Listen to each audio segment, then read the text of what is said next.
Assalamualaikum warahmatullahi wabarakatuh.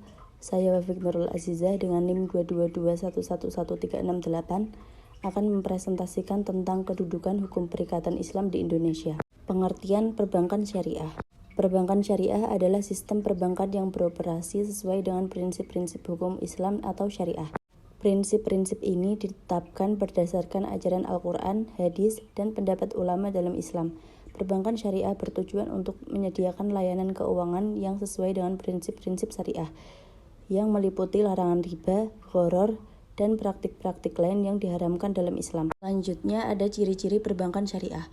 Yang pertama, bagi hasil atau mudharabah dan musyarakah. Transaksi dalam perbankan syariah didasarkan pada prinsip bagi hasil, di mana bank dan nasabah berbagi keuntungan dan kerugian dari investasi atau pembiayaan. Contoh transaksi yang sesuai dengan prinsip ini adalah mudharabah atau kemitraan antara bank dan nasabah, dan musyarakah, yaitu kerjasama antara bank dan nasabah. Yang kedua ada larangan riba. Prinsip utama dalam perbankan syariah adalah larangan terhadap riba atau bunga. Sebagai gantinya, bank syariah menggunakan mekanisme bagi hasil atau pembiayaan yang berbasis pada prinsip keuntungan bersama antara bank dan nasabah. Yang ketiga adalah larangan investasi dalam sektor haram. Perbankan syariah hanya menginvestasikan dana dalam proyek-proyek yang sesuai dengan prinsip-prinsip etika dan moral Islam. Yang keempat ada transparansi dan keadilan. Perbankan syariah menekankan pada transparansi dan keadilan dalam semua transaksi keuangan. Prinsip ini mencerminkan nilai-nilai Islam tentang kejujuran, integritas, dan tanggung jawab. Selanjutnya ada produk dan layanan pada perbankan syariah. Yang pertama ada tabungan dan deposito. Tabungan dan deposito syariah mengikuti prinsip bagi hasil. Yang kedua ada pembiayaan.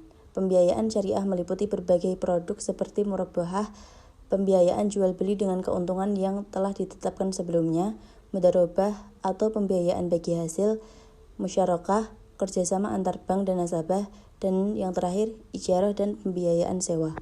Yang ketiga investasi. Bank syariah juga menawarkan produk investasi seperti obligasi syariah, saham syariah, dan reksadana syariah yang sesuai dengan prinsip-prinsip syariah dalam pengelolaannya. Selanjutnya ada pengertian asuransi syariah. Asuransi syariah adalah sistem asuransi yang berdasarkan pada prinsip-prinsip syariah yang diatur oleh hukum Islam. Selanjutnya ada prinsip dalam asuransi syariah. Yang pertama ada prinsip kebersamaan atau takaful. Prinsip ini mendasari sistem asuransi syariah di mana resiko dan kerugian dibagi bersama oleh nasabah. Yang kedua ada larangan riba.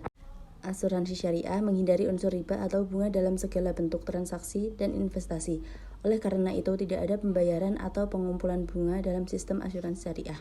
Yang ketiga adalah larangan gharar atau ketidakpastian atau ketidakjelasan. Asuransi syariah menghindari transaksi yang mengandung unsur gharar, yaitu ketidakpastian atau ketidakjelasan yang signifikan dalam transaksi. Selanjutnya ada jenis asuransi syariah. Yang pertama ada asuransi jiwa, yaitu meliputi perlindungan kematian, penyakit kritis, cacat, dan manfaat-manfaat lain yang terkait dengan risiko kesehatan dan kehidupan. Yang kedua ada asuransi kesehatan, yaitu memberikan perlindungan finansial terhadap biaya pengobatan, rawat inap, dan pemeriksaan medis. Yang ketiga ada asuransi kendaraan bermotor, yaitu meliputi perlindungan terhadap kerusakan atau kehilangan kendaraan bermotor akibat kecelakaan, pencurian, atau kerusakan lainnya. Yang keempat ada asuransi properti, yaitu menyediakan perlindungan terhadap kerugian atau kerusakan pada properti seperti rumah, apartemen, atau bisnis akibat kebakaran, bencana alam, atau peristiwa lainnya. Yang kelima ada asuransi perjalanan, jenis asuransi yang dirancang untuk memberikan perlindungan kepada pemegang polis selama mereka melakukan perjalanan.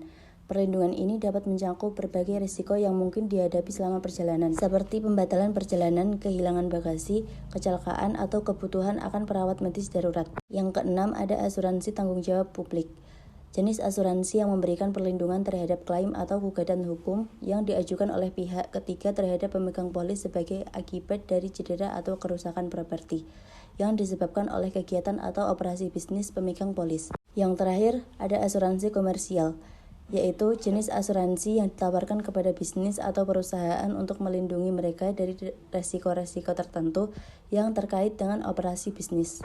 Kedudukan perbankan syariah dan asuransi syariah. Pertama ada asas dan prinsip hukum Islam.